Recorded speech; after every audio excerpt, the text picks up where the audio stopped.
出来了，你还在这里炫？快点告诉我，我的真心人到底是谁？天机不可泄露。那，这可是你逼我的啊！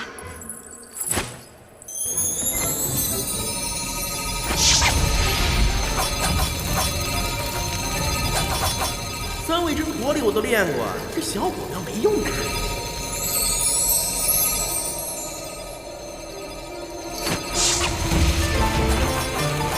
千年玄冰也冻不住我。哼！大冷热交替，你可要照顾好你自己了。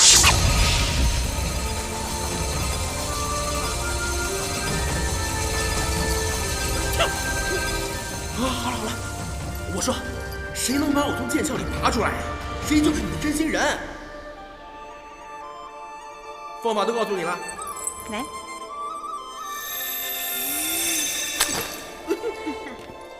喂，方法都告诉你了，你要干嘛呀？去找我的真心人喽。跟我走。我不要你。孙悟空，你触犯天条却不知悔改，你利用金蝉子心善加以欺骗。我本有心助你改邪归正，但没想到已经如此冥顽不灵。你们这些佛啊禅啊，能不能说点人话？不要老是唧唧歪歪，唧唧歪歪，跟个苍蝇一样。要么你们就找个厉害的出来跟我干一下，要么就立马滚回你们的天庭，别再来烦我。孙悟空，我佛慈悲，若你肯一心向善，我愿给你一条生路；若你执迷不悟，胡作非为，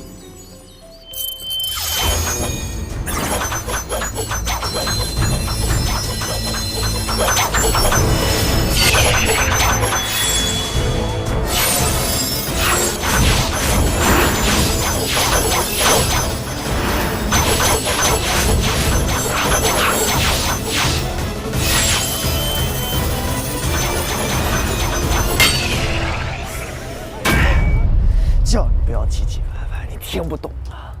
孙悟空，我再给你1日时间，若你仍坚持如此，我便做那个应战之人。你若赢了，我定教玉帝让位于你；你若输了，灰飞烟灭，永世不成。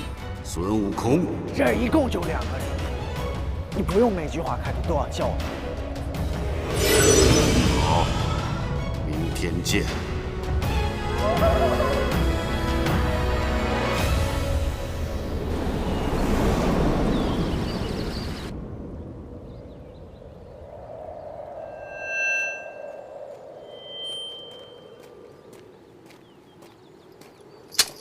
就为了这么个玩意儿，费这么半天劲儿。哎呀，这个不是破玩意儿，这是能找到我真心人的宝剑。一把剑而已，怎么找真心人啊？就是糊弄你们这样的小女孩。哼，紫青宝剑告诉我，能拔出这把剑的人就是我的。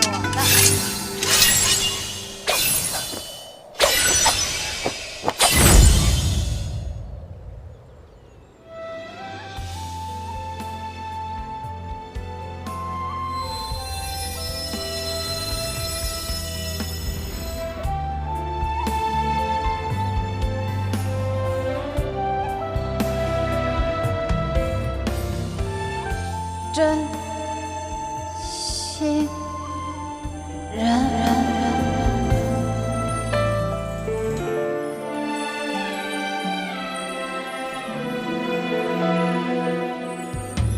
情人离去，永远不回来。那好吧，等我办完事儿了，我就一起陪你去找真心人。你这是？男人的事儿，女人少管。那等你忙完了，去清明湖找我。等你啊！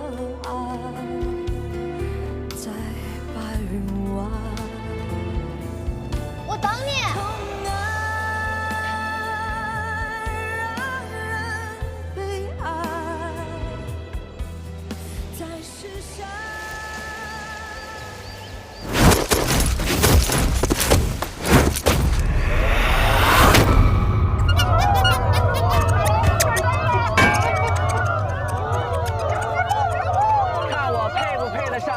元大圣这个名号。孙悟空，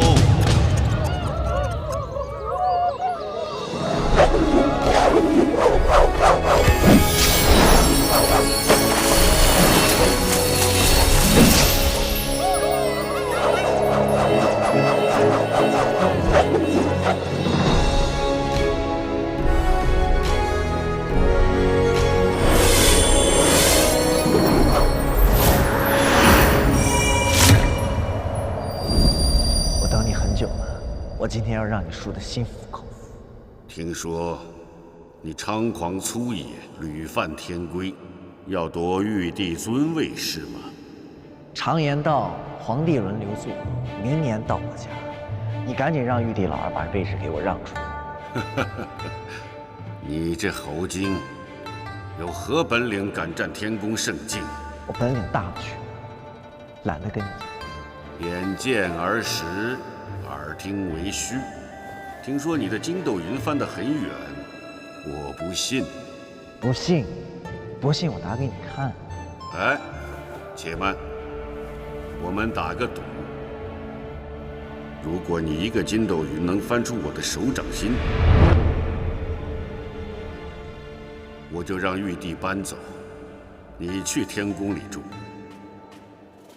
要是翻不出，就要接受天罚，你敢不敢赌？好啊，说话算数。不过，你能做得了玉帝的主？做的。行，不许反。一言为定。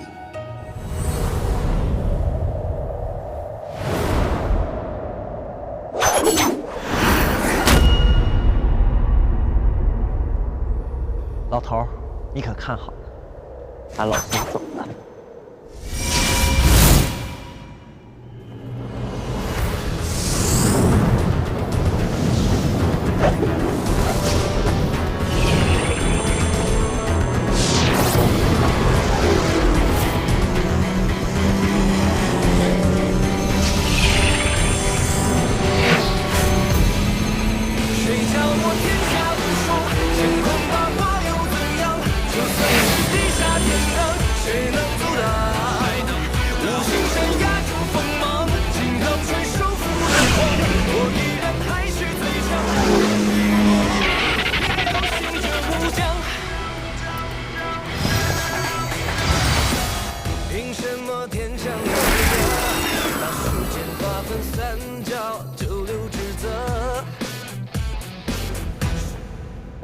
天尽头也不过如此，放了5根大破柱子，也不知道是干什么，还没有花果山的竹子好看。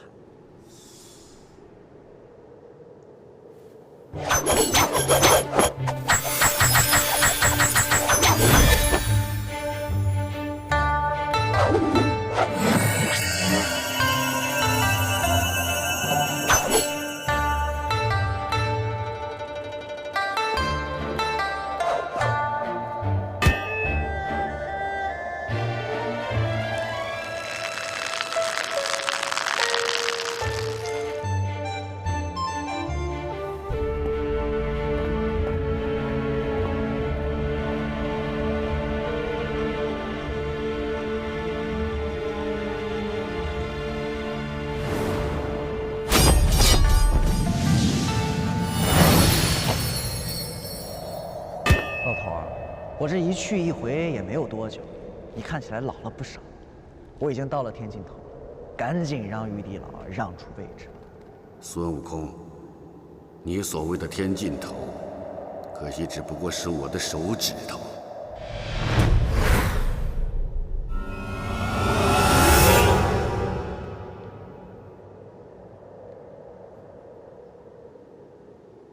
有2下子，咱们认真比一下。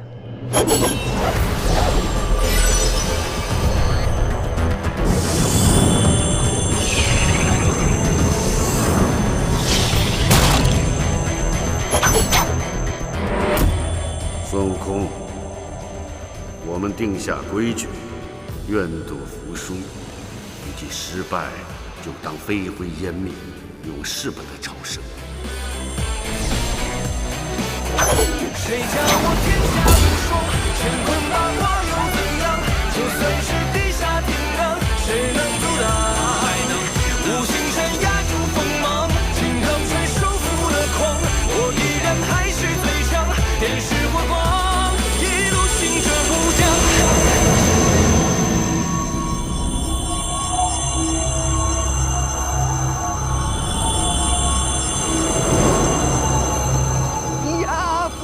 手下留好啊！不要！金蝉子，你干什么？走开！不走啊！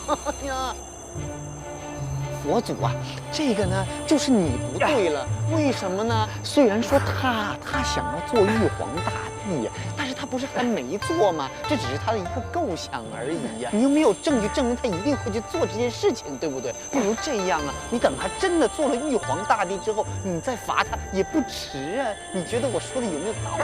哎，金蝉子，你始终都是如此心软。也罢，这也是你们的一段缘分。究竟如何处置，你自己与玉帝商量吧。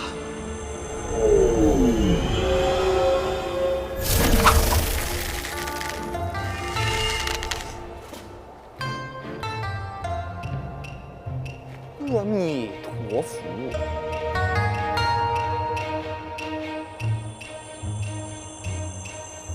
哎呀，你不要用这种态度来对我啊！我是来帮你的。虽然呢，我暂时从如来佛祖的手里把你拿了下来，但是啊，这不是长久之计，不如你还是跟我回去见玉帝，跟他好好聊一聊啊，聊一聊。聊我什么时候坐在玉皇大帝的位置上？越来越幽默了呀！不要生气啊！来，走啊，乖啊，听话啊，我不走。哎，这次真的不能由得你了，来，走了，来，走了。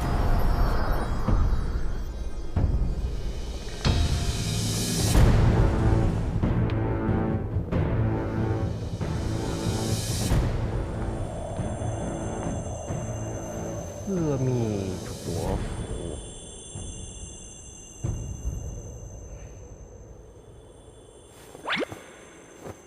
还不快点给玉帝请安呢！本想借这个机会灭了妖猴，可是你，又是你！玉帝，你先不要生气嘛。世间众生都可以被拯救的，孙悟空也一样。其实都怪我，因为我没有感化得了他，所以呢，他才陷入了现在这般的境地。感化孙悟空呢，是我的任务，也是我的责任。现在人间呀，受魔界所乱，我愿意下凡取得真经，造福人间。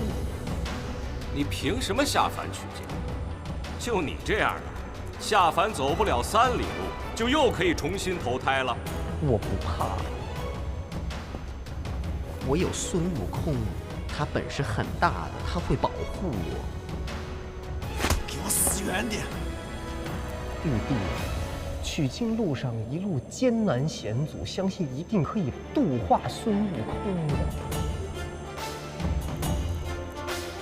金蝉子所言，字字发自肺腑，一片苦心，令人感动。我认为应该再给这个猴子一次机会，毕竟他才日月精华，从石头里蹦出来，从小没有父母的教导，难免步入歧途。今天既然有人主动承担起教化他的责任，这是好事。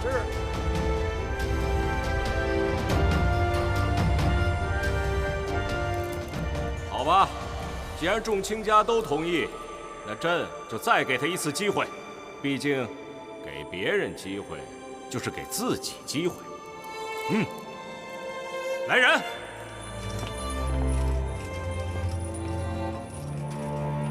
带他2人下去，下凡投胎。是。阿弥陀佛。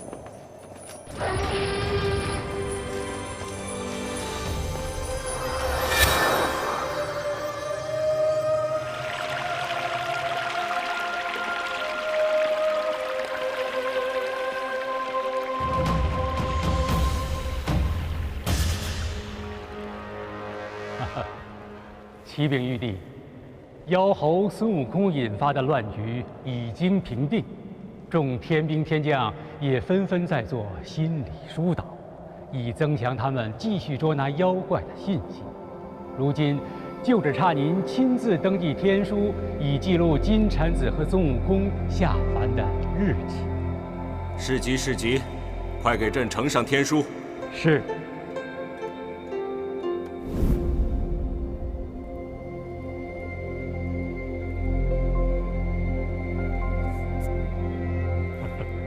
玉帝，菩提老祖知道您在寿宴上被那妖猴扫了兴，特意为您自制了一封心墨，为您宽心。菩提果然有心。他也是希望您能偶尔扫扫他身上的晦气。据说他现在喝酒都能误喝成泻药。世间万物有因果，朕知道了，找个时间替他加些运气就是了。不过，我要先把这个孙悟空给处置。哼！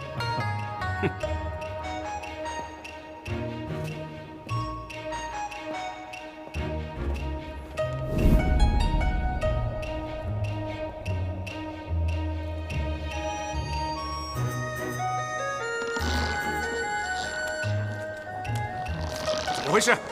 玉帝，怎么了？没事，没事。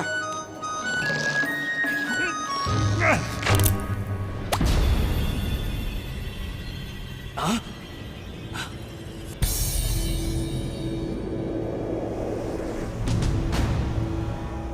糟了，晚了500年。太白金星，朕考考你，这天书之上名字下边点一个点儿，是何意啊？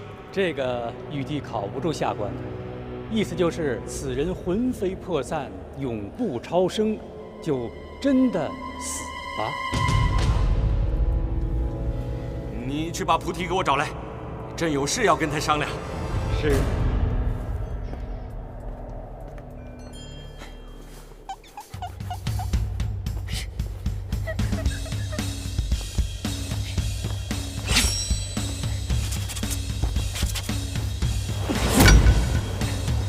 世间万物有因果，也怪不得朕了。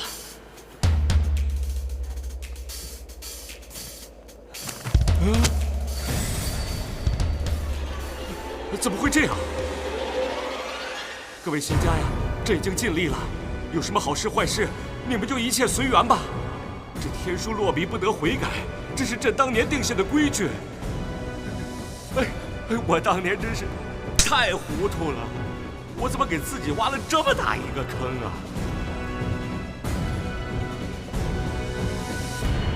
臣叩见玉帝。你过来，看看你这方墨是怎么回事。应该是最近比较倒霉，所以在制墨汁的时候，把这个千年树胶给混在泉水之中了。现在不是你倒霉，是我倒霉呀！此话怎讲？算了算了算了，你赶快去做个占卜。朕预测最近会有些仙家遭遇不测，你提前做个防备也好啊。是。不过玉帝，刚才太白金星跟我说，您是要在我的浮萍之中加点运气，是吧？哼，不要得寸进尺。世间万物阴阳平衡，有得有失。我不再给你加点霉气就不错了。下去吧。是。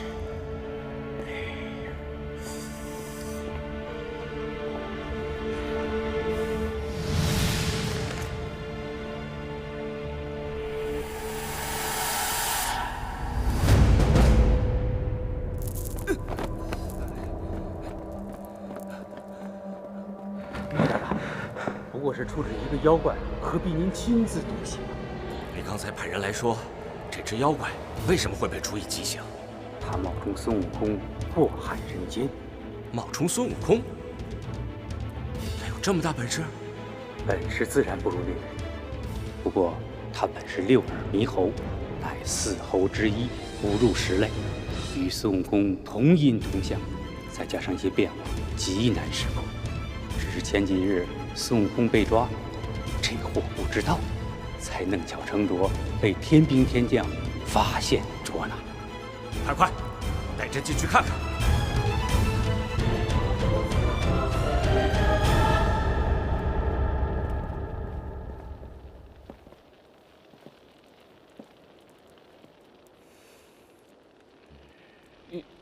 玉帝，您怎么亲自来了呀？玉帝，我这次真的不是故意的，我知道错了，你放过我好不好？饶我一次吧，好不好，玉帝啊？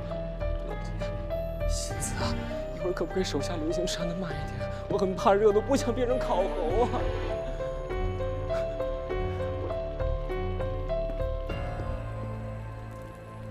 也并不像啊，这是他选择的肉身。你变成猴子给玉帝大大看看。别闹了，玉帝，我千不该万不该冒充那个孙悟空啊！我不知道他当了弼马温成了神仙还这么作，还大闹天宫，那个是他，不是我。让你变就变，快点！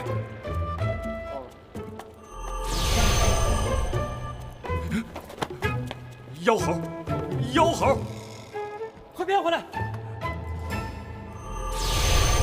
没事吧？是不是足以乱真呢？太像了，太像了。那杀吗？不。啊？不，我是说不杀不行。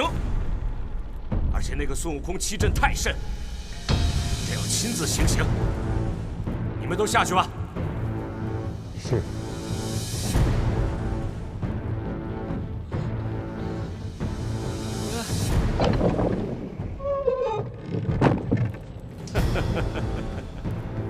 玉帝大人，你要干嘛呀？你可不可以先告诉我，让我有个心理准备啊？让我但求一次，你不要吓我嘛！温柔一点，我真的很怕疼啊！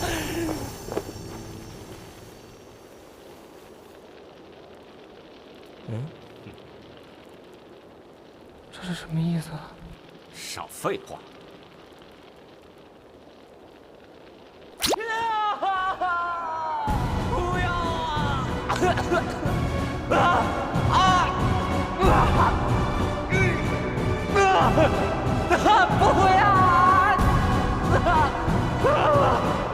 哎呀！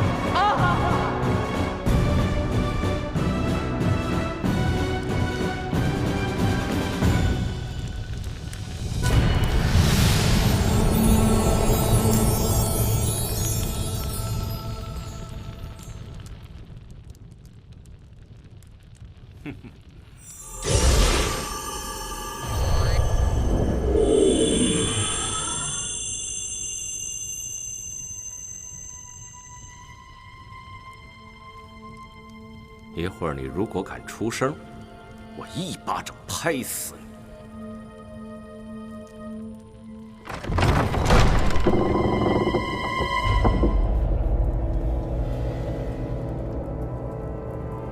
打扫一下吧，已经尸骨无存了。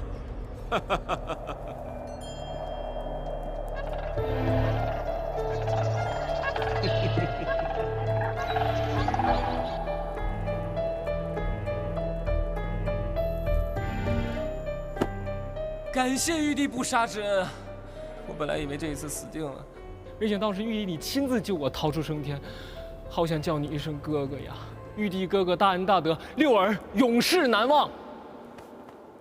你不用拍我马屁，我不是救你，我只是要跟你做个交易。什么交易？想要活命，必须答应我一个条件。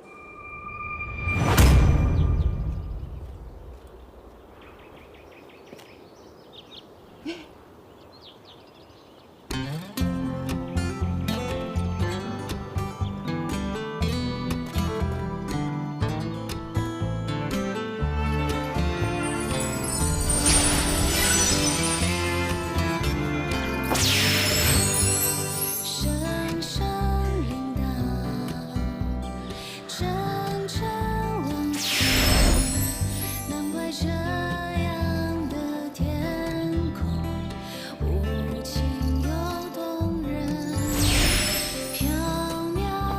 哎，紫霞仙子，哎呀，哎，你怎么会到我的清明湖来了？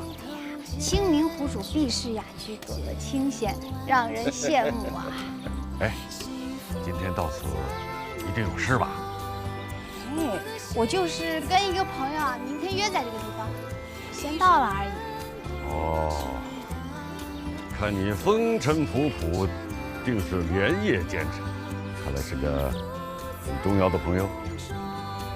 咱们俩就别装了呀，赶紧告诉我，是不是你心上人？这么久没见，湖主你还是这么三八？废话，不三八谁来这儿当湖主啊？哎，告诉我，但凡来这儿的人都有自己的小秘密，你就不要藏着掖着了，快跟我说说。哎呀，没什么小秘密，我啊就是觉得现在春色正好，风景宜人，女朋友来休个假，哎，让你失望啦。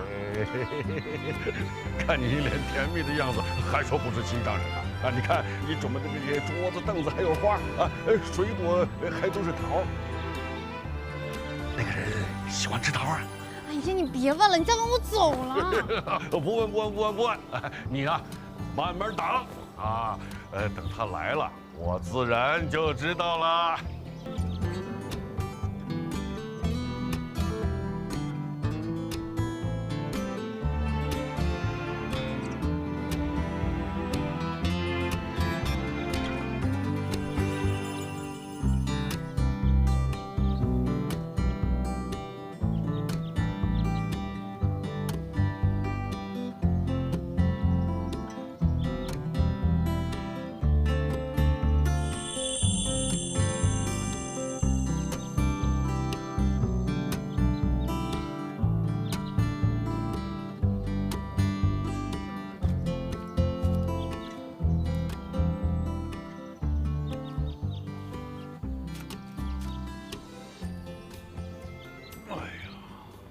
你的朋友没有来哦。语气太三八了，湖主。难怪你要到我的清明湖来，你是想看他的真心吧？结果别人来这儿的勇气都没有。谁说他没勇气啊？他一定是有什么事儿耽误了。我这清明湖在仙界还是有些名望的，他不可能不知道。你就不要替他开脱了。不是我替他开脱，他一定不是胆小怕事的人。那好风景有的是，你干嘛非得带他来我这儿？哎，千万别跟我说游山玩水啊！他拔出了我的紫青宝剑，哎，可是我不知道他对我是不是。是。哇，这是个大命！哎，告诉我他是谁？他在哪儿？赶紧带他来！哎，我这清明湖绝对可以帮你见证他的真心。哎呀，你就别问了，他不是没来，那可能是我想多了吧。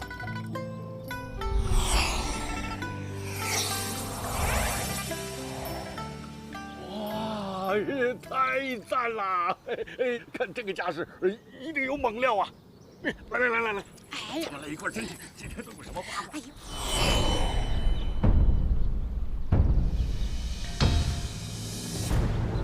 嫦娥，这清明湖乃仙道之人度过最后劫难时流下的眼泪缔结而成，具有鉴别真心的能力。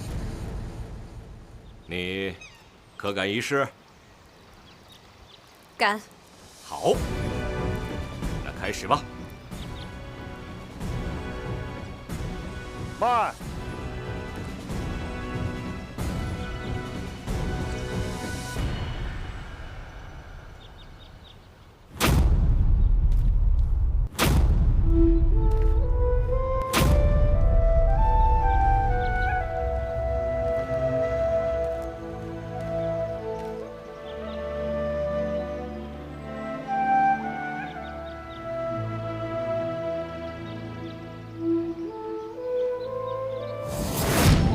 启禀余帝，偷取月光宝盒的人是我，请您不要再为难嫦娥仙子。天蓬，你这又是何必呢？我们不是都说好了吗？仙子，仙子，你怎么来了？你要干嘛？我听说你回来认罪，谁让你回来的？我不是让你躲一躲吗？观音大师已经知道此事了，总要有人认罪的。再说，我们根本躲不过那么多天兵天将。可是你知道你认罪的后果是什么吗？我当然知道。总之，我已经认罪了。再说，我是真的不知道月光宝盒在哪，你不要管了。唐唐，唐唐，你听我说，这事没这么简单。一旦你入了清明湖，你一在紫青宝剑的心意就会被看穿，到时候众仙家就会知道你凡心大动。天条你懂的，你会被贬下凡间的。该受的罚，我不会躲。既然已经动了凡心，自然不怕被人知道。多谢你，你自己好好保重吧。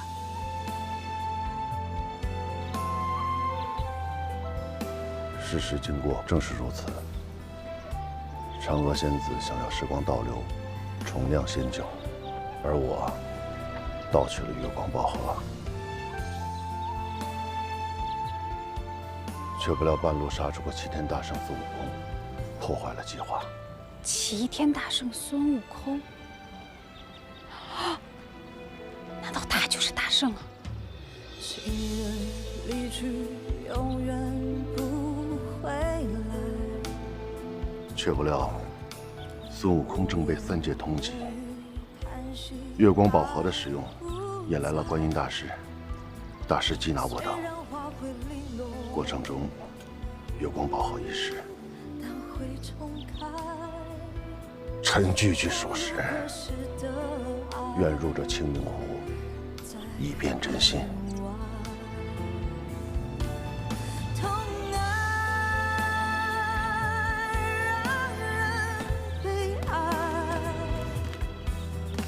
偏旁。命运不能更改，放开，不能再相爱。难道这是上天的安排？痛爱让人悲哀，在世上，命运不能更改。放开，不能再相爱。难道这是上天的安排？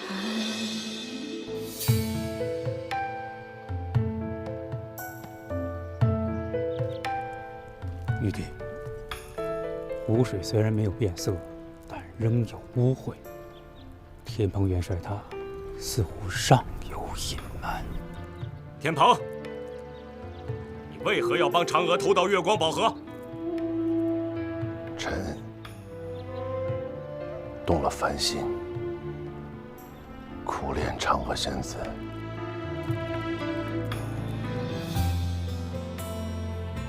奈何仙子对臣不理不睬，臣为了俘获仙子芳心，才出此下策，甘愿受罚。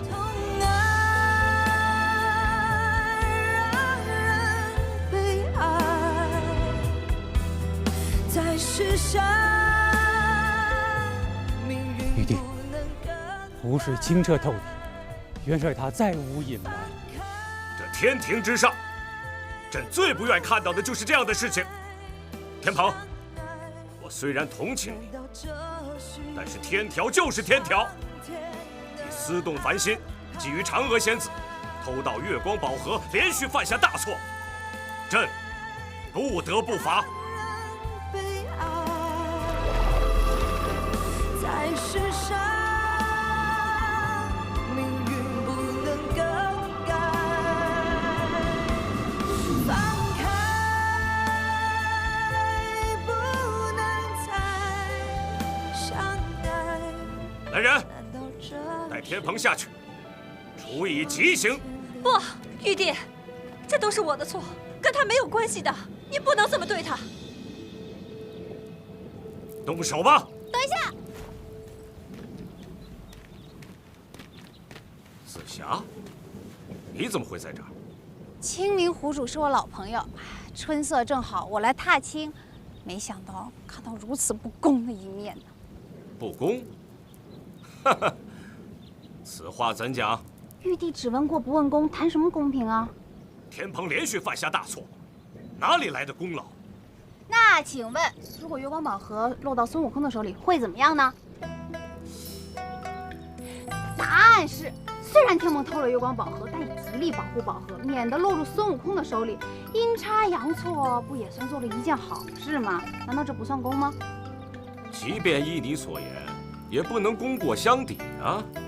当然不能，该罚还是要罚的。不过处以极刑，我看就有失公允了。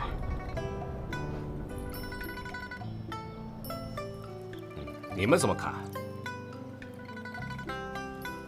佛家以慈悲为怀，紫霞仙子常年侍奉如来佛祖，心中定存善念。臣觉得仙子的话也不无道理呀。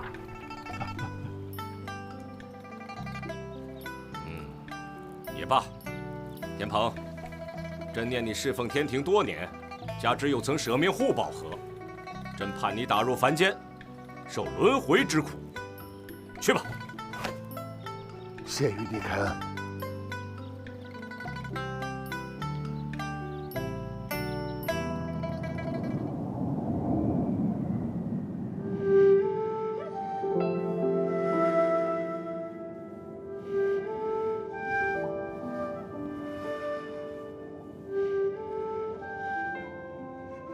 听说你要见我。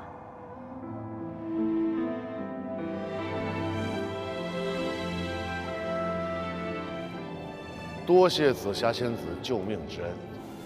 哎呀，我只是说了该说的话，也没做什么。哎，你不要客气了。仙子呢，心怀善念，不计前嫌，天蓬感激不尽。你呢，可以不求回报，但是天蓬不能不报。听说你还在找那个叫大圣的。你知道大圣？当然了。再这么说，哎，我也做过神仙。就是那天那个用他自己血救我的人，你跟他叫大圣。事实上，他就是大闹天宫的齐天大圣孙悟空啊！果然是他。要不是他闹天宫的时候喝多了得罪了天庭，他怎么能跑到凡间和你相遇啊？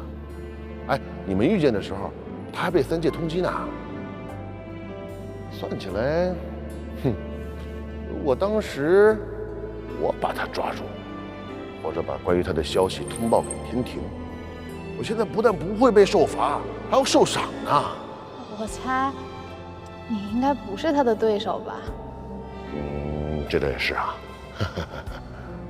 不过再怎么说呢，他也算救过我一命。这样呢，就能看出这个大圣啊，他不是他人口中所说的妖猴，也蛮有情有义的。如果有机会能让我再遇见他，我一定报他的救命之恩。那他现在在哪里？你知不知道？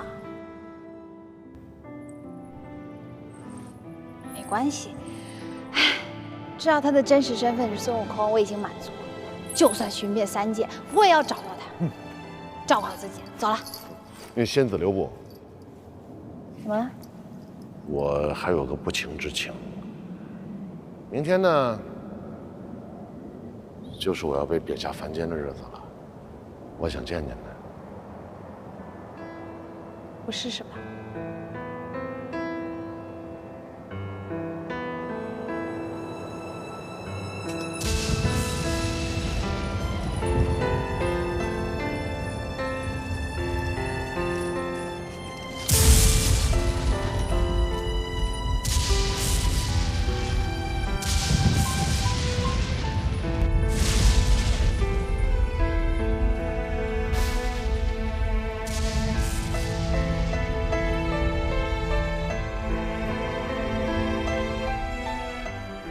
天蓬，死去凡间，还望好自为之啊！你还有什么要说的吗？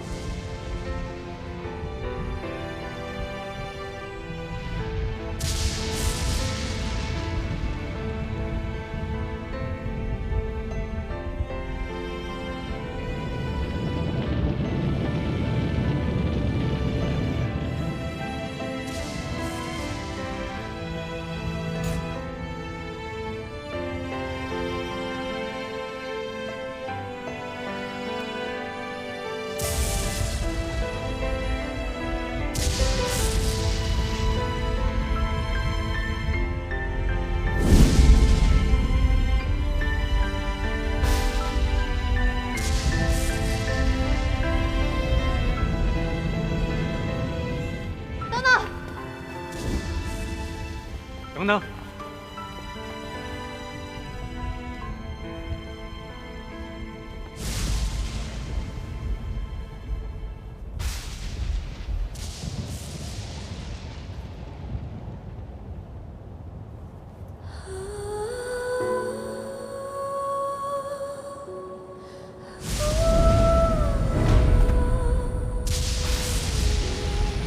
罪臣天蓬向嫦娥仙子谢罪。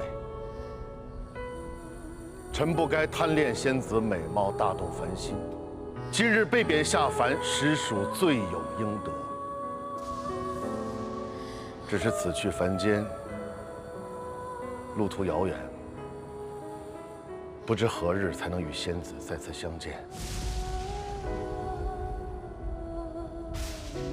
还请仙子保重仙体。你这样做，是想让我更内疚吗？如果仙子觉得心中对我有愧，天蓬斗胆，可否请仙子替我了却最后一桩心愿？你说。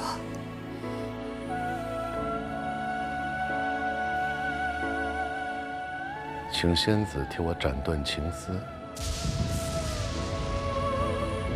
使我免受人世间的情爱之苦。斩断情丝，你就再也动不了情了，那不是比现在还痛苦吗？你是不是傻呀？我不傻，我做神仙这么久了，在天庭大家也都知道，我也仙中龙凤啊。此次下凡，免不了受到尘世间那些凡尘女子们的卿卿我我、唧唧歪歪啊！想起来我都好烦呐。所以还请仙子替我了却心愿。好，我成全你。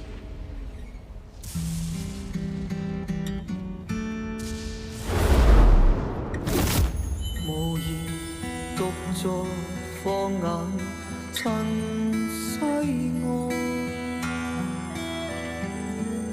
鮮花總不做神仙，真的会快乐吗？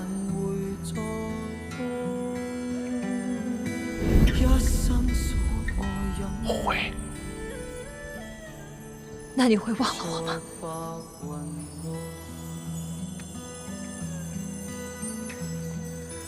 呼海翻起愛恨，在世間難逃避命運。不會。相親竟不可接近，或我應該相信是緣分。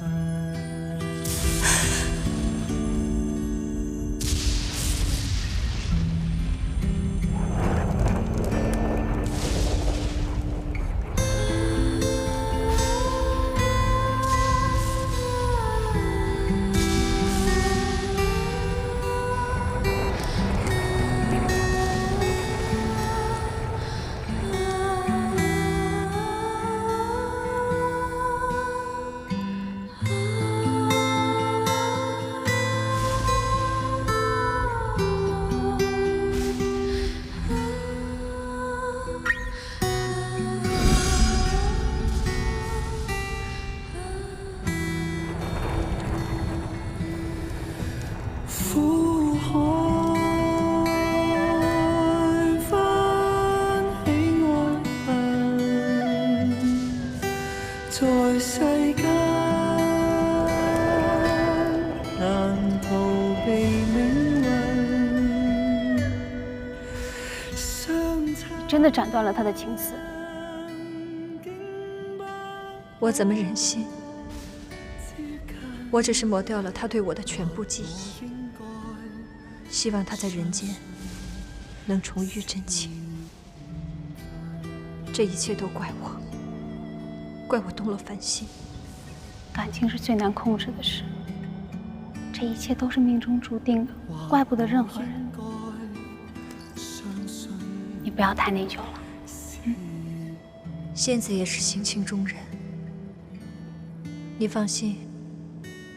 从此以后，我不会再执着于紫青宝剑。希望仙子也能遇到真心相爱之人。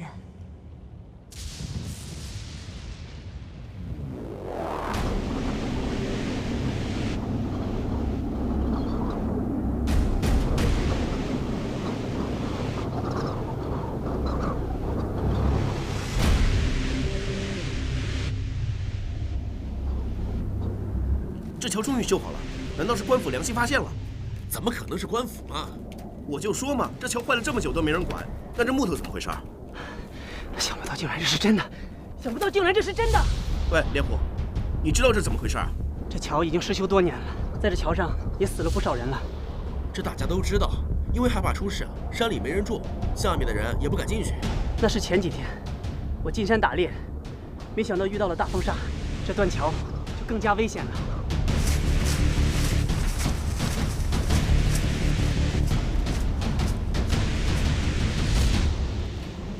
过桥的时候，我一再小心，谁知还是不小心失足掉了下去。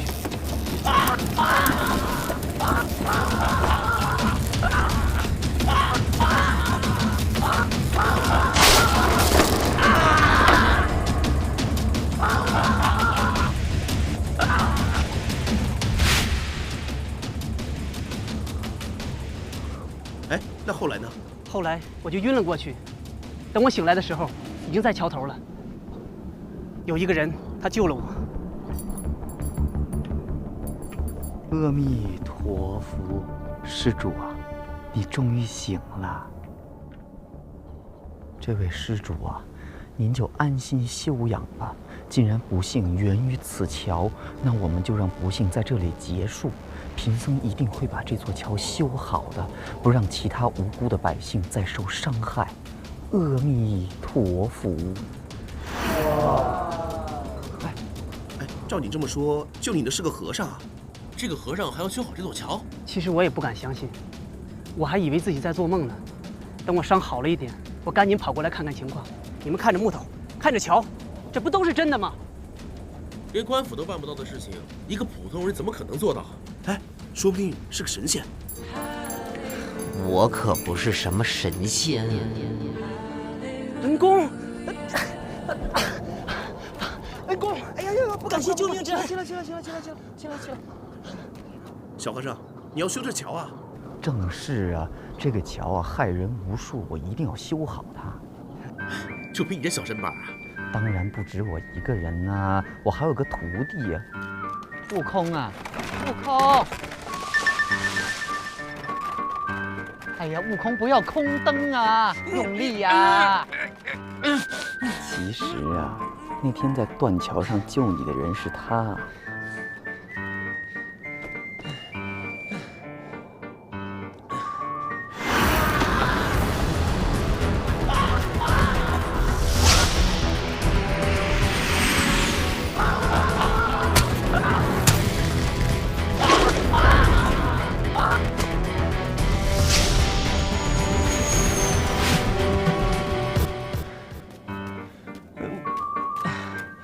感谢救命之恩，感谢救命之恩。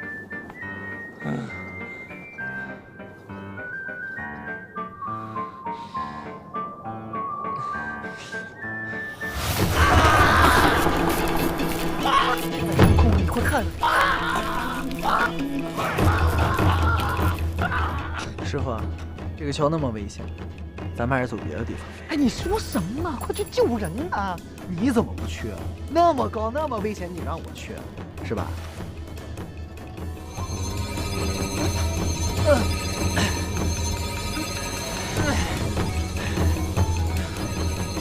师傅，我知道，我去就行了。快去啊！乖呀，听话，快去啊！快去呀！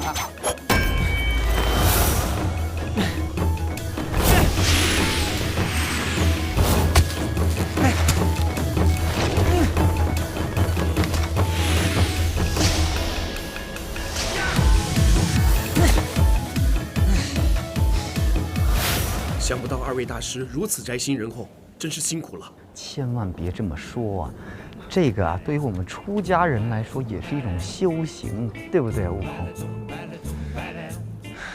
师傅，我们已经走了7749，到现在还没走出五指山，咱们到底还去不去取经？当然要去啊，但是桥也是要修，乖听话，再去弄点木材来。又让我去啊？我不去，有点歪。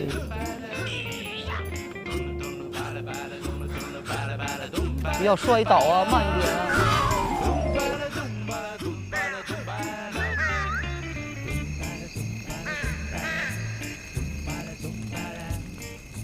悟空，你个死混蛋！啊，大晚上喊什么喊？回呢？来抽，别抽了啊！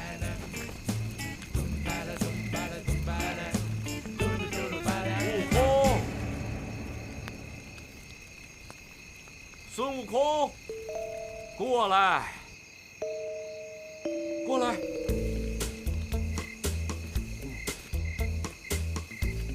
谁呀你？啊，那么晚了不睡觉？你让我过去，我就得过去，是不是？你以为你是玉皇大帝是不是？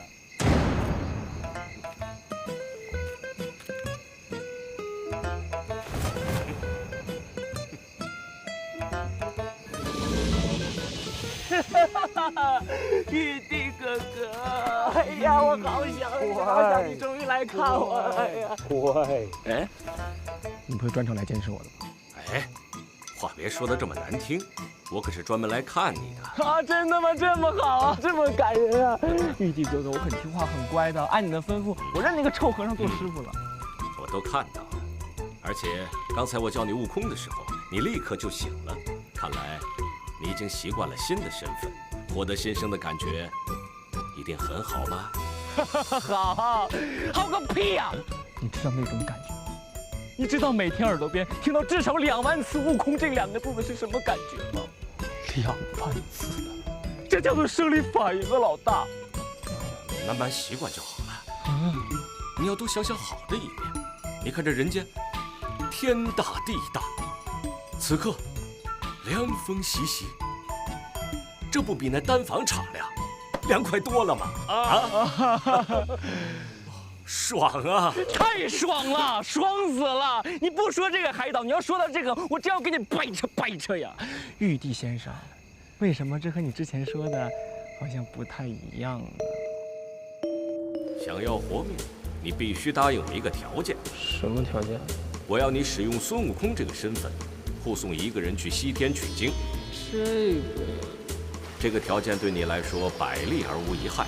首先，待遇优厚，你不用马上去死，而且还可以获得自由。我想，就凭这一点，你应该马上会答应我的条件吧？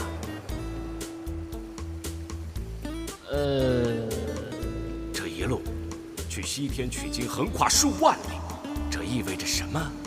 你知道吗？公款吃喝，公费旅游啊！最近天庭管得严，这一项取消了。要不是任务特殊，这么好的差事，怎么可能落到你的头上？这是多难得的机会啊！西天取经一路这么美，你就不想去看看吗？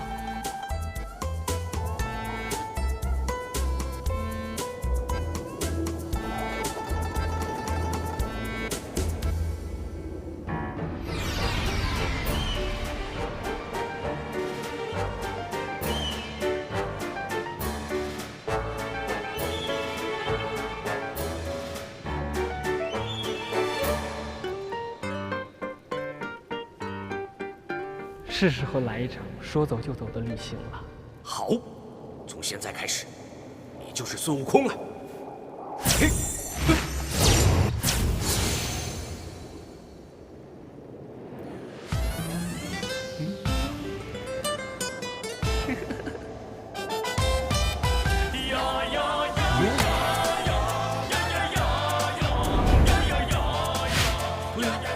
我说的没错呀，有什么不对吗？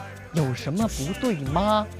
这简直是买家秀和卖家秀的区别，好吗？你之前怎么跟我说的？你跟我说的时候，分明是那样的呀。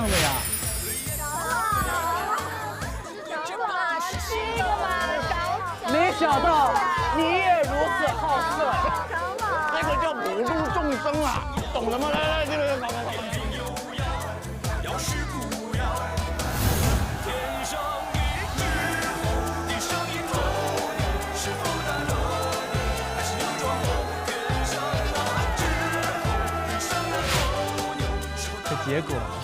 结果就是这样的。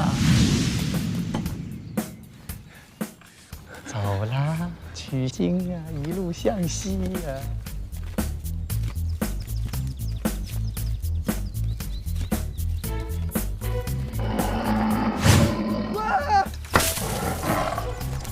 你追我干什么？追他！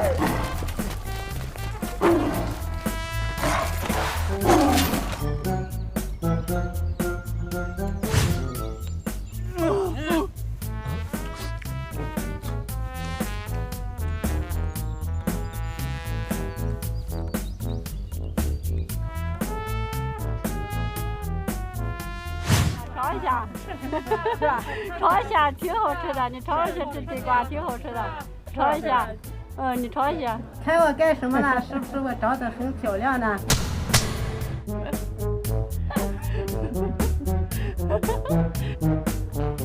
悟空啊，你饿了就吃嘛。你是不是生气？是不是嫌得太小啊？师傅和你换啊，这个大。我知道你辛苦了，要多吃一点。喂，你有没有同情心啊？你居然还笑得出来啊！我笑了吗？你看你就是这样，总喜欢脑补太多东西。当初我哪有说的这么具体？这都是你自己想象出来的。哦，你终于承认了啊！你故意隐瞒了关键信息，你。我隐瞒什么了？他呀！你跟我说过他是这么麻烦的人吗？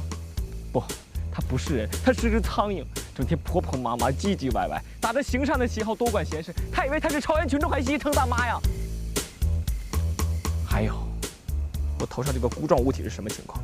为什么我会戴上它？为什么戴上它就摘不下来？为什么它一言不合就念紧箍咒？很疼很痛苦的好吗？是不是你干的？是不是你干的？那金蝉子已转世成为唐僧，孙悟空则被送至五指山。他们日后定有机缘再次结识相遇，之后就是二人的造化。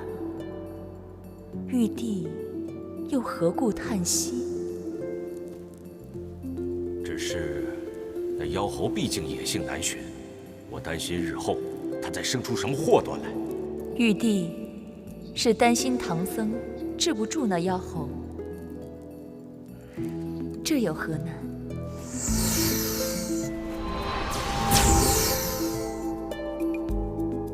我可将这个金箍赠与唐僧，此法器见肉生根。如那猴子不听教诲，唐僧只需念诵咒语，金箍收紧，所带之人就会眼胀、头痛、脑门皆裂，自然就会乖乖听话了。哦，如此甚好。我真的什么都不知道。哎，不过你这个金箍还是蛮好看的，做工精细，五金绝对上乘。反正我不管啊，我呢这个事绝对不会干了，而且我也再不想见到那个人。一说他一肚子火，我这个小暴脾气我上次就跟你说过了，你这个猴子，你只有2个选择，要么生，要么死。当然是生啊，但现在比死还难受。那可不一定。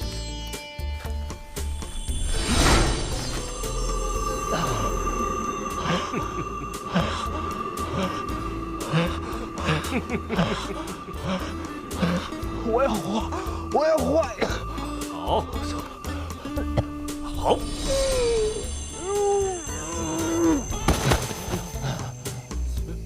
我真是太糊涂了，太久没用仙法，竟然弄反了。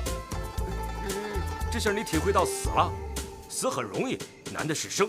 想要活命，那自然不是一件容易的事情。你要保护唐僧一路西天取经，是你唯一的救命之路。你好自为之啊！悟空啊！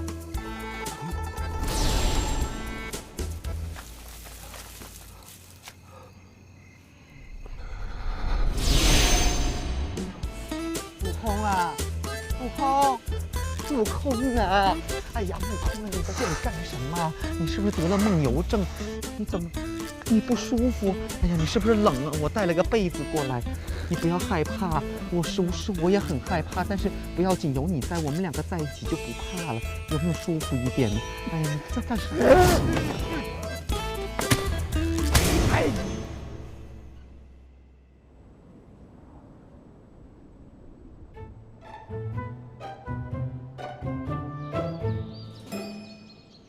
可怜的石头君。他什么都没做，就乖乖地躺在这里，就是因为你乱发脾气，所以遭遇了飞来横祸，都裂开了。师傅，从我睁开眼睛到现在，我已经对这块石头君说了81次的我错了，99次的你可吗和108次的对不起。我想他应该已经原谅我，我们还是赶紧上路吧。悟空啊！如果你心里面没有歉意的话，就算你跟他道歉109000次也是没用的。那你说怎么办？我们做错了事就要去弥补。如果石头君真的原谅你的话，他的伤口就会痊愈了。师傅，你要修补这个裂缝？正是啊，为师听说，只要有恒心的话，破镜都可以重圆，更何况是坚强的石头君。哎，这个话怎么这么熟悉呀？你说什么就是，行不行？悟空啊，你可不可以认真一点？你这是什么态度？为师在帮你争取石头君的原谅，你不要那么多话，赶快给师傅找3朵黄玫瑰来。我上哪儿给你找黄玫瑰啊？你个死和尚！哎，悟空，你不要骂脏话。还有，我是一个和尚，但是你可不可以不要在和尚之前加一个死字？而且你也是一个和尚，如果我是死和尚的话，那你也是死和尚。还有，黄玫瑰赶快去找，不要那么多废话。知道为什么吗？黄玫瑰的花语是对不起，你亲自去摘，亲自来送，说不定石头君就会原谅你。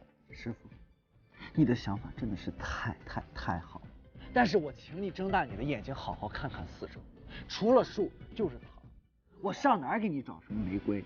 我不管，容易找就不对了，就是因为不容易找，才能体现出你的诚意。你的话怎么那么多？快去！一定要去！你不去我就不走。行，那我去。快去！悟空啊，不要用法术，显得没诚意啊！天蓬，私动凡心，觊觎嫦娥仙子，偷盗月光宝盒，连续犯下大错，朕不得不罚。那你会忘了我吗？不会。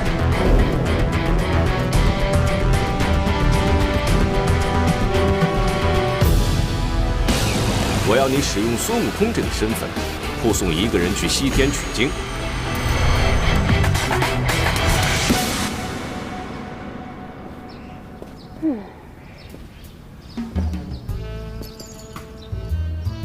紫霞仙子啊，你在我这店里转了好久了，到底要买什么呀？奸商蜈蚣精虽然是个妖怪，但是因为倒卖各种稀奇古怪的东西啊，所以3界都不敢动你。现在我要找个东西，不知道你有没有啊？既然仙子这么了解我，需要什么说出来听听吗？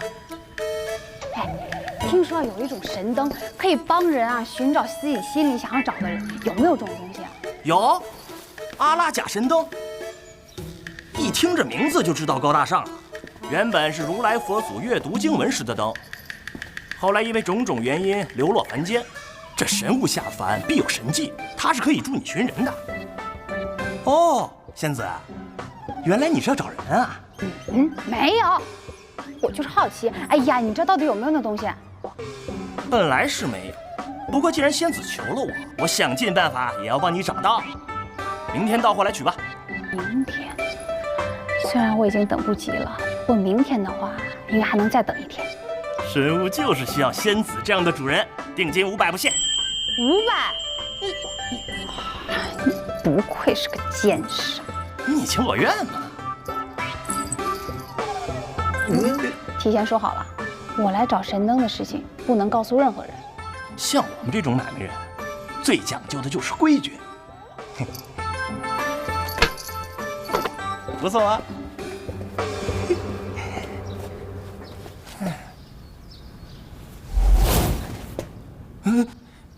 青霞仙子，您怎么也来了？为什么要用野？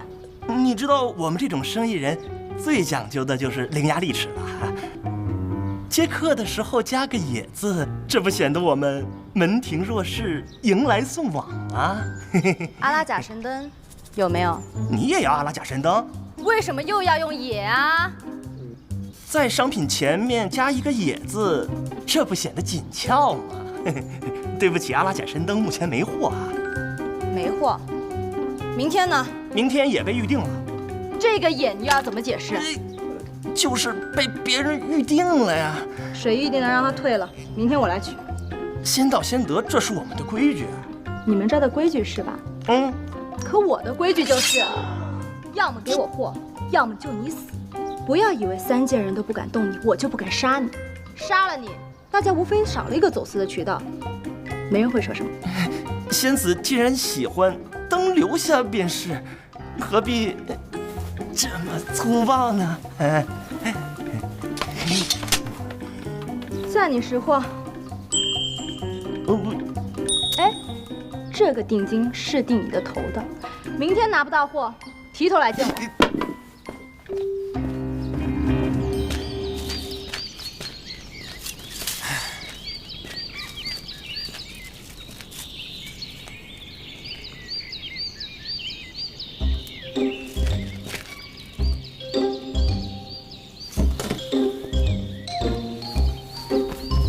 师傅，你醒了。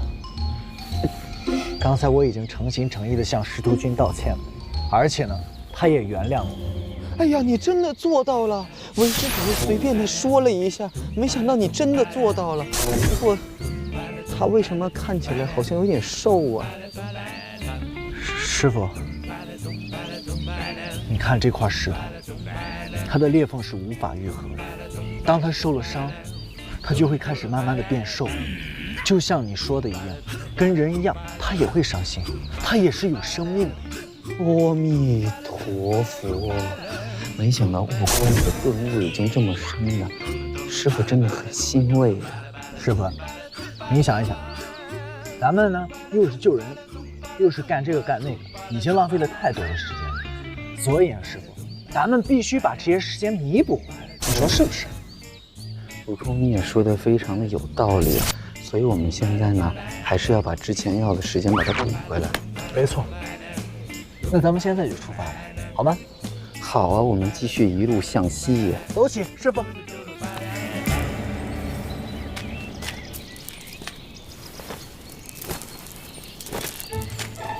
师傅，你没事吧？悟空啊，为师好累呀！听说你有72变，不如你变匹马让我骑一下。师傅，我刚才采花回来已经累成狗，现在你又让我变成一匹马给你骑，我很累啊。变马很累呀，那变驴呀？不会变驴呀？那你还会变什么坐骑呀？不如变鸟。哎，说起鸟啊，为师认识一个仙人，他的坐骑就是一只大鸡呀，很威风的。不如你变只大鸡呀。悟空啊，悟空，你是不是不会呀？不会你就说嘛，没本事不重要，最重要是要诚实。你能不能不啰嗦？啊！我现在正在去要给你找一个大鸡，走开！路上小心呐！姐姐，你怎么在这儿？贱人，你竟然还敢出来见我！我告诉你，灵司所有的活儿都我干的，害得我不得不下凡来找你，还害得我……你怎么了？算了，不提也罢。灯给我，我走了。哎，慢着，姐姐也要这个灯啊？你也要？你要灯干嘛？哎，姐姐，我遇到了我的真心人，我要用这个灯去找他。要是别的事我也就让你，可你是为了臭男人，我是不会让你去的。哎，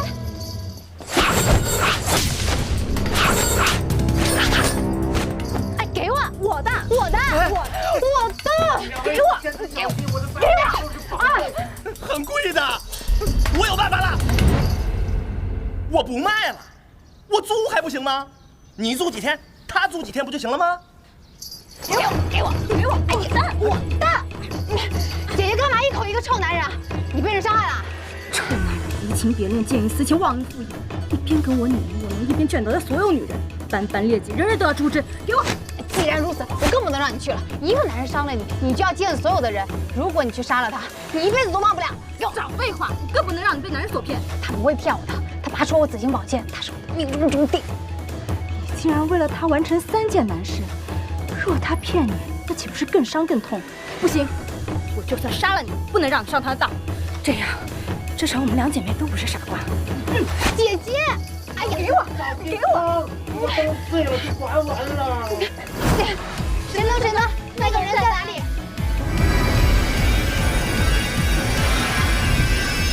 五指山。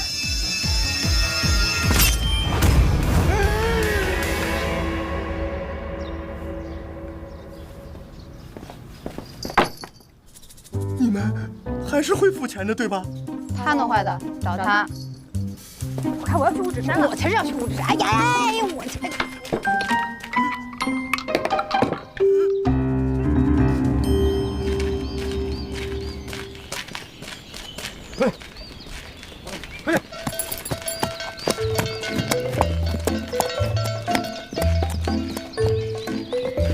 哎，我回来了啊。哎呀，悟空啊，你回来了！哎，说好的大鸡呢，怎么就变成骆驼了？大鸟大鸡没有，就这么个玩意儿，你爱骑不骑，我不伺候你。你不是要骑骆驼吗？到底上不上啊？不上我还得赶路呢。这施主，你这么凶干什么呀？你看这个骆驼，它好可怜，它都靠着你，它都哭了。你不如让它休息一下，喝口水，吃口饭啊！神经病！走，你骂得太好。说什么？一路走好啊！悟空啊，悟空，你不能让他走！你看那个施主凶神恶煞，明显是在虐待小动物啊！你快点去救救他！你看着我干什么？你别说话，你这个好纸就是话太多啊！快去救他！干什么又看我？救他！小洛洛，你走吧，没有人会欺负你了，你自由了。拜拜，拜拜，以后不要被人骑了，不要乱吃东西。那么啰嗦。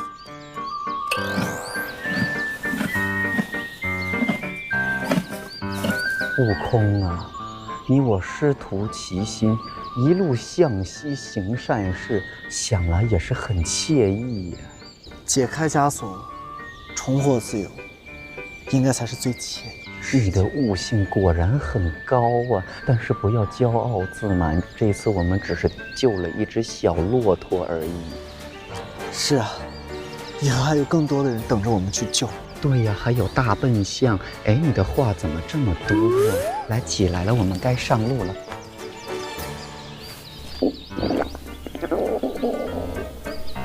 悟空啊，你饿了，不如你搞些斋饭来用啊。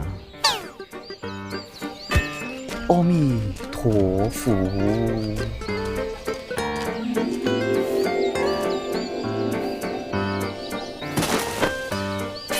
是不是悟空啊？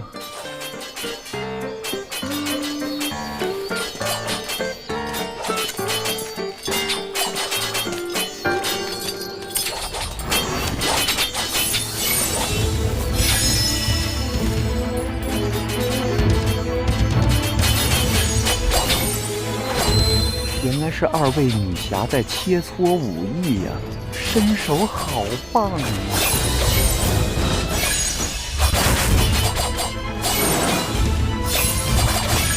切磋归切磋，不要太认真，小心受伤啊！不像切磋，这是在拼命。喂，不要再打了！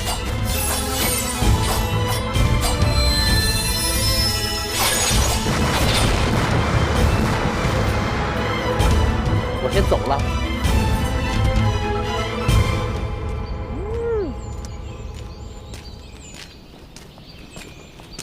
悟空啊，悟空，悟空啊！真是可惜了。悟空啊，悟空啊，悟空啊！哎，悟空，你的嘴怎么这么油啊？是不是偷吃了肉啊？师傅，这哪有肉啊？啊？不过呢，我确实是饿，咱们吃饭。哎呀，不能吃饭啊！那边有2个女子打起来了。好啊，师傅。那咱们过去边吃边看，看什么呀？他们不知道有什么恩怨，招招下毒手，处处要人命啊！赶快就要死人了，这么狠啊！那咱换个地方吃。哎呀，你让我太失望了！跟了我这么久，你不知道为师的用意吗？那你想干嘛？我要你去阻止他们化干戈为什么干戈？人家干哥哥打架跟你有什么关系啊？哎呀，悟空啊，看来除了佛经之外，我还要给你补一下文化，化干戈为对。师傅，我其实是开玩笑，但是呢，你说人家打架是私事，对不对？我们俩去打扰人家不好。什么私事啊？都要出人命了，不是私事了，救人一命胜造7级浮屠，来，快跟我去！你是不是一定要去？是啊。那这样吧，师傅，我呢护送你到那边，你呢过去好好跟他们讲一下你的大道理。悟空啊，我看他们举手投足啊，他们的恩怨不是2、3个道理就能化解的，是时候该你出马了。悟空啊，该出手时就出手，快点去，一定要化解他们的恩怨。这个东西我给你拿着，免得你出手不方便啊。师傅，等一下，你这有点脏。你好乖呀，悟空，快去吧。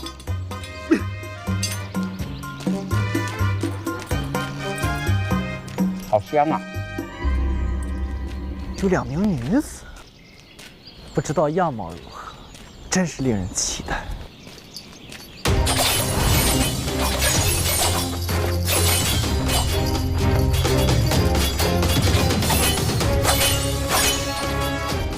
娉婷妙娜，卓越多姿，仅是背影就能让人如此幻想。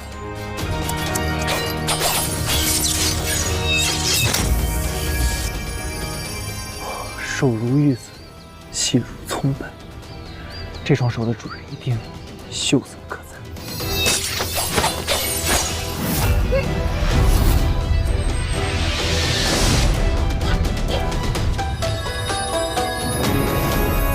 姐，你以为今天能杀得了我吗？那就看你本事了。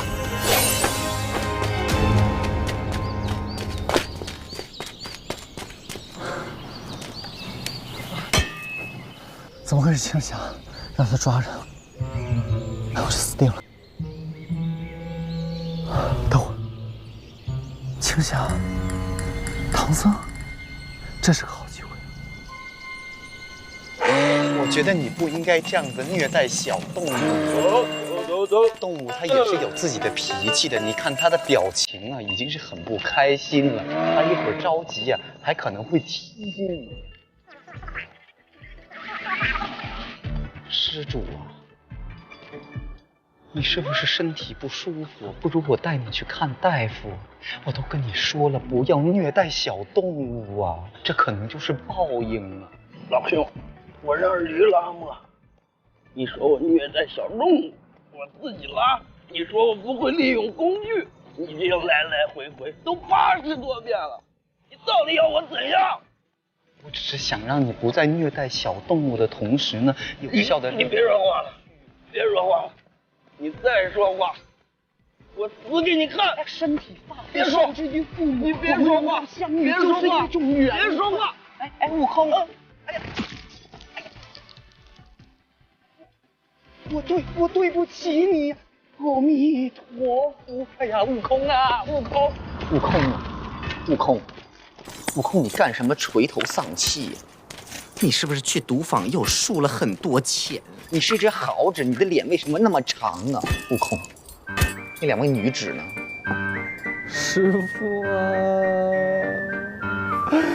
弟子无能，我救不了别人，也救不了我自己。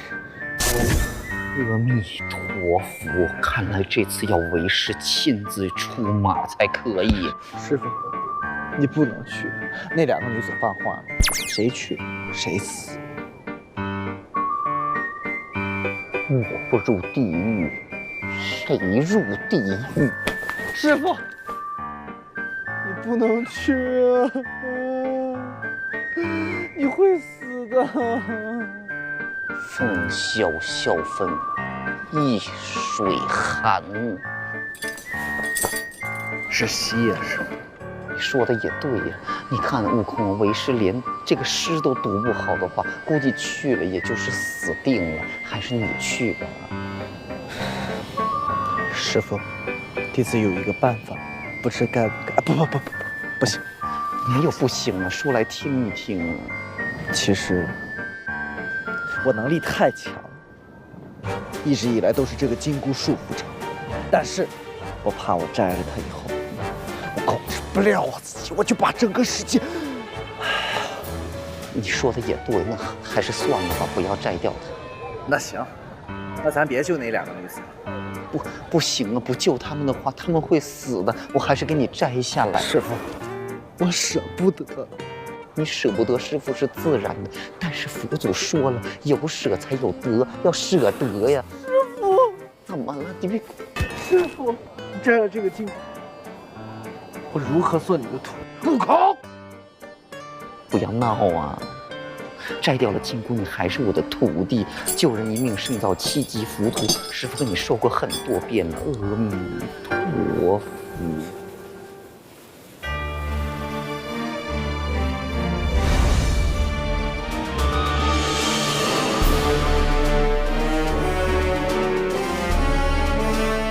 阿弥陀佛。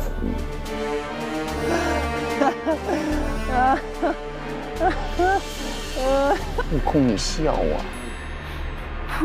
师父，我是悲喜交加，你看不出来吗？哎呦，为师知道了，真是心疼你。好了，现在赶快拿着这个金箍去救人了。佛祖说过，救人一命胜造7级浮屠。乖，快点去，师父在这里等你回来。去吧。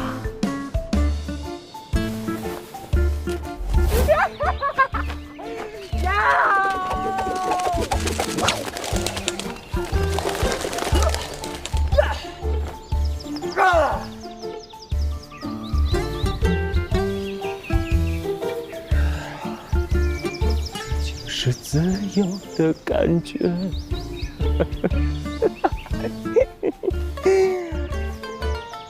你让我去帮你救人，做你的春秋大美梦去吧。从今以后，你做你的救世主，我做我的齐天大圣。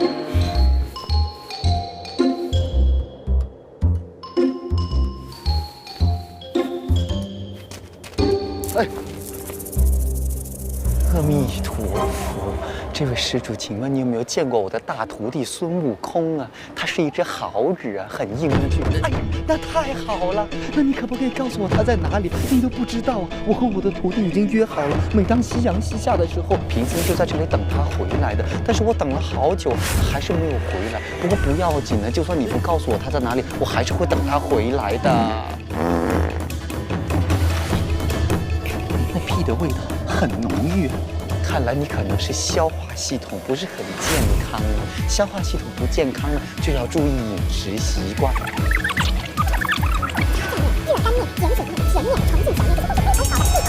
加肉啊！你是不是胃痉挛了？不如我煮个面给你吃啊！藏不住啦！是驴啊！不错，正是我。我已经盯你很久了。难怪味道如此浓郁。你看这磨坊，左边是客栈，右边是饭店，前面是驿站，后面是公厕。从前这里人流络绎不绝，什么样的我没吃过啊！阿弥陀佛。可是自从你这个啰嗦的和尚来到这里，人都吓跑了。不吃了你，我永远吃不到五花肉。阿弥陀佛。施主，你是不是脚痛啊？脚痛不要乱走，我家里有事，我先走啊。别跑！肠胃不好，你追我干什么？别跑！你追我也没有用，我徒弟会很生气。哎！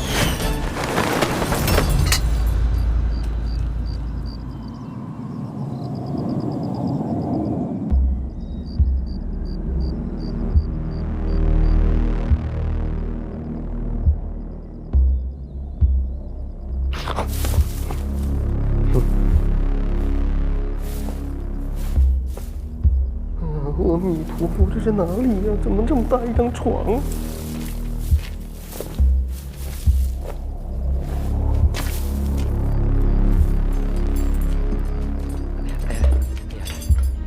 不好意思，不好意思。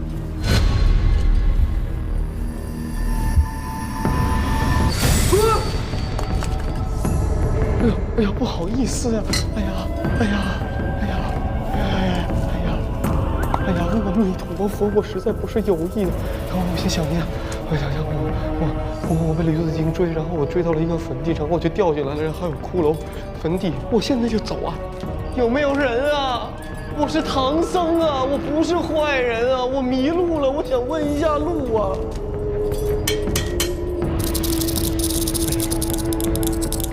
那这个肯定不是床了，它是一口大棺材啊。哎，这是什么东西？软软的，很舒服啊！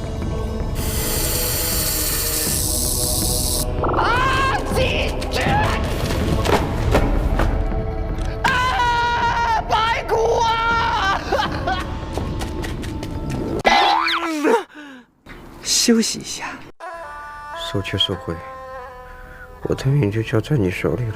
放心吧，兄弟，你哥哥我一个劲头108000里，一定速速给你筹到医药费，好吗？多久？也就眼睛一闭一睁的功夫，好不好？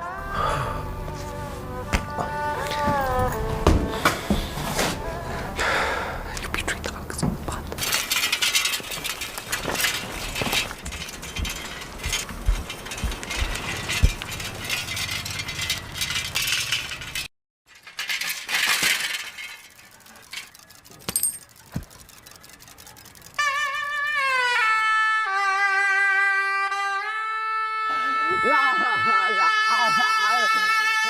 上前站，借钱何必久等？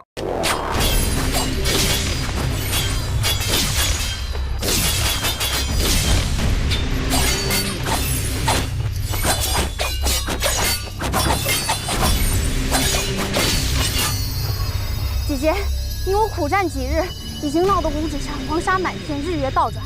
我不想波及无辜，更不想跟你拼个你死我活，就此收手吧。好。那你把紫青宝剑交给我，立即回天庭。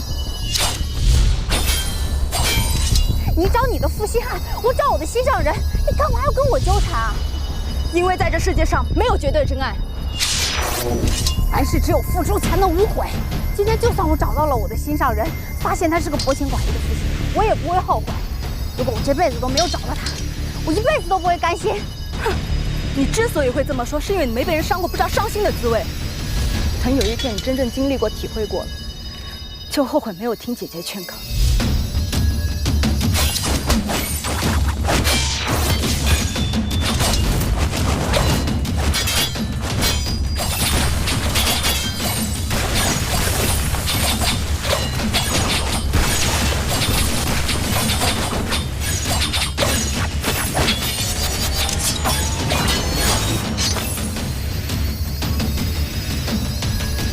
姐姐，你有姐妹情深意长，看来只能走到这一步了。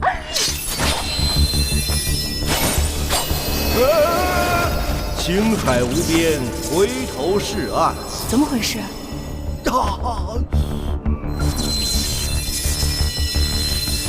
如来尊者，给他戴上吧。